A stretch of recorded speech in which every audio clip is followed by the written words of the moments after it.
Stage ಮೇಲೆ ಕರೆದ್ಬಿಟ್ರು ಅಂತ ಬಂದ್ಬಿಟ್ಟೆ. ನನಗೆ ಜಾಸ್ತಿ ಮಾತಾಡಕ್ಕೆ ಏನಿಲ್ಲ.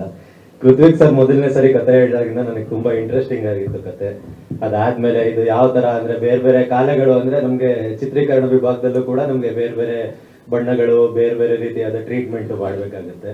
ಇದನ್ನೆಲ್ಲ ಡಿಸ್ಕಸ್ ಮಾಡ್ಕೊಂಡು ಸರಿ ನಿಮ್ಗೆ ಏನ್ ಬೇಕು ತಗೊಳ್ಳಿ ಮಾಡಿ ಅಂತ ಅವಕಾಶ ಕೊಟ್ಟಿದ್ದು ನಮ್ಮ ಪ್ರೊಡ್ಯೂಸರ್ ಸರ್, ಅವ್ರಿಗೆ ನಾವು ಸದಾ ಚಿರಋಣಿಯಾಗಿರ್ತೀವಿ, ಆಗಿರ್ಲೇಬೇಕು ಸಹ. ಇದಲ್ಲದೆ ಪ್ರತಿಯೊಂದು ಡಿಪಾರ್ಟ್ಮೆಂಟ್ ಅಲ್ಲೂ ಕೂಡ ಕೌಶಲ್ಯ ಎದ್ದು ಕುಣಿತಾ ಇದ್ದದನ್ನ ನಾವು ನೋಡಿದ್ವಿ.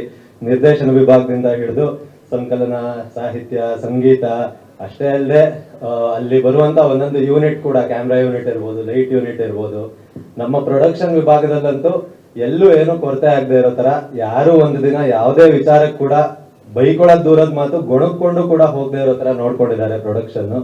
ಅದು ಒಂದು ನಿಜವಾಗ್ಲೂ ಹೇಳ್ಬೇಕಂದ್ರೆ ಇದನ್ನ ಒಂದು ಮಾದರಿಯಾಗಿ ತಗೊಂಡು ನಾವು ಎಲ್ಲಾ ಸಿನಿಮಾದಲ್ಲೂ ಅಳವಡಿಸ್ಕೋಬೇಕು, ಅಷ್ಟು ಚೆನ್ನಾಗಿ ಪ್ರೊಡಕ್ಷನ್ ಮಾಡಿದ್ದಾರೆ. ಇದಕ್ಕೆ ನಿಜವಾಗ್ಲೂ ಇಲ್ಲಿರೋರೆಲ್ಲರೂ ಒಂದ್ ರೌಂಡ್ ಅಪ್ರಿಶಿಯೇಟ್ ಮಾಡ್ಲೇಬೇಕು. ದಯವಿಟ್ಟು ಚಪ್ಪಾಳೆ ಹೊಡಿರಿ ಇಷ್ಟು ಒಳ್ಳೆ ಪ್ರೊಡಕ್ಷನ್ ಮಾಡಿದ್ದಕ್ಕೆ.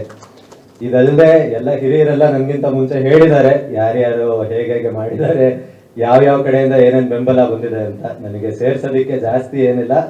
ನನ್ಗೆ ನಾನ್ ಮಾಡಿರೋ ಒಂದು ಚಿತ್ರ ನೋಡಿ ಕರೆದು ಅವಕಾಶ ಕೊಟ್ಟು ಮಾಡಪ್ಪ ಈ ಚಿತ್ರ ಪರವಾಗಿಲ್ಲ, ಏನೇನ್ ಬೇಕು ತಗೊಂಡ್ ಮಾಡಿ, ನಿರ್ದೇಶಕರದು ಒಂದು ದೃಷ್ಟಿ ಏನಿದೆ ಅದನ್ನ ಅಚೀವ್ ಮಾಡಿ ಅಂತ ಚಾನ್ಸ್ ಕೊಟ್ಟಿದ್ದಕ್ಕೆ ತುಂಬಾ ತುಂಬಾ ಧನ್ಯವಾದಗಳು ಸರ್.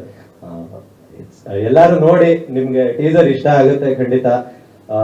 ಇಷ್ಟ ಆದ ತಕ್ಷಣ ದಯವಿಟ್ಟು ನಿಮ್ ಕಡೆ ಯಾರ್ಯಾರಿಗೆ ಇಷ್ಟ ಆಗುತ್ತೆ ಅನ್ಸುತ್ತೆ ಅವ್ರೆಲ್ರಿಗೂ ಕಳಿಸಿ. ಅದನ್ನ ಕಳಿಸ್ಬಿಟ್ಟು ಸಿನಿಮಾನು ಅಷ್ಟೇ, ಸಿನಿಮಾಗೂ ನಿಮ್ ಕಡೆ ಯಾರ್ಯಾರಿಗೆ ಇಷ್ಟ ಆಗುತ್ತೆ ಅವ್ರನ್ನೆಲ್ಲಾರನು ಕಳಿಸಿ. 50 ದಿನ 100 ದಿನ ಓಡಿಸಿ, ಎಲ್ಲ ನಿಮ್ ಕೈಲೇ ಇರೋದು. ಒಳ್ಳೆ ಸಿನಿಮಾ ಗೆಲ್ಸಿ, ಓಡಿಸಿ. ಮತ್ತೊಮ್ಮೆ ಧನ್ಯವಾದಗಳು, ನನ್ನಿಗಳು.